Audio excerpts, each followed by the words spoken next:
Hey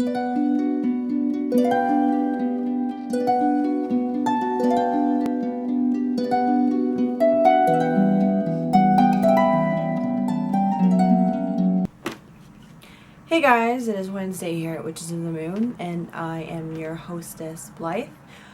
This week's topic is about magical symbols. Now, I don't have anything really specifically, any specific symbols that I wanted to talk about today, but I wanted to talk about using runes and sigils in spell work. Now, symbols are great because they are a focal point for your magic, and a lot of times that when we see specific symbols, we automatically know what they are. I think humans are just very, very visual, and we make that connection. So, for example, the pentacle, we know what that means. We know what the cross means. We know what the Star of David stands for. There's a lot of symbols that are out there. We already know what they are. A lot of people know what the evil eye stands for, and actually I have some of those beads, the evil eye beads on this Brett. So that is something that is very common knowledge, so it helps us make that connection with what the symbol stands for. So one of the things I want to talk about is sigils. Sigils are a great way to do your magical practice, and I'm going to be using some things from the Goodly spellbook. So what this talks about is the different planets and what they stand for. So you have Saturn, Jupiter, Mars, the Sun, Venus, Mercury, and the Moon. And you have these little tables with the numbers. So what you want to do is you want to take your phrase of whatever it is that you want to do. So let's say protection. I guess it depends on what kind of protection, but I believe that Saturn can be used for protection, and Mercury, and probably even the Sun. So using this table, or a table that's kind of like this, you're going to plug in the numbers to the letters to the corresponding numbers, and you are going to end up writing your sigil. I should have had an example, but I don't. So this actually shows an example. So this is a great book to have. Obviously, you're going to need some kind of reference point if you do this kind of sigil. You can also take the word protection. What's very common with that is you would drop all the vowels. So you'd have the P, the R, the C, the T, and the N. And you would kind of combine them and write them together and make a unique symbol. I have, of course, do not have a pen offhand.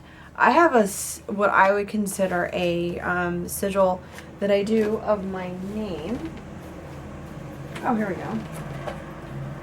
This is a painting that I painted, and down here is like my little symbol, it's my name in one spot, basically. And I've been doing this since I was 15, doing this little symbol. So you can do something like that, and you would take your sigil and you can take it on the piece of paper, and you would charge it with your intent, and a lot of people would then burn it. You can also take your sigil and for protection or cleansing, and more so for both, and maybe take some salt water or some oil and inscribe your symbol on your doors and your windows and anywhere else in your house you need protection.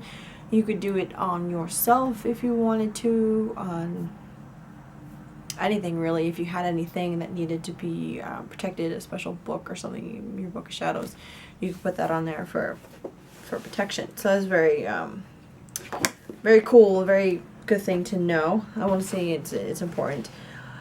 Another thing is the runes. Now, the runes are symbols that are the alphabet for the Norse, more of the Norse pantheon. If you don't know anything about runes are used for divination, but you can also use the runes in your magic and also like your protection sigil, because there's a protection rune. So some of the common ones are Fehu, which this book is runic palmistry. So Fehu is that that F, and I actually have a prosperity box where I have that rune inside of the prosperity box. There's quite a few. I'm trying to. I have used the one for victory.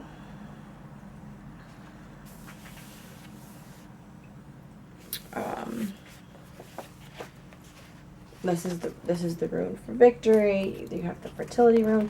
So what you can do is take these runes and you can also combine them, and you would make what you would call a bind rune. And you have to actually be really careful when you do this, because you create something very, very strong when you are combining the runes. And there are some that's recommended that you don't use like at all, like the ones for destruction, unless you're doing a really, really hefty curse. You don't want to use that kind of rune.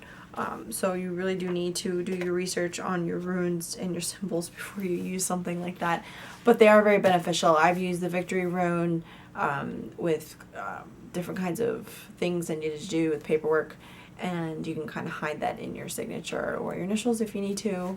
And the prosperity rune, you could probably hide that in something too if you wanted to sign maybe for a bank loan or business papers or something like that. You can kind of sneak that one in there.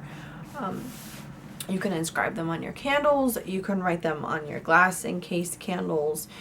You can write them on anything that you have. You can do the same thing with the paper, with charging the paper and your space, if you connect more with the Norse mythology than you do with the sigils in general. And yeah, so that's all I got. And if you have any questions, feel free to ask in the comment section, or you can find me on my YouTube channel or Facebook. And I hope you have a good one.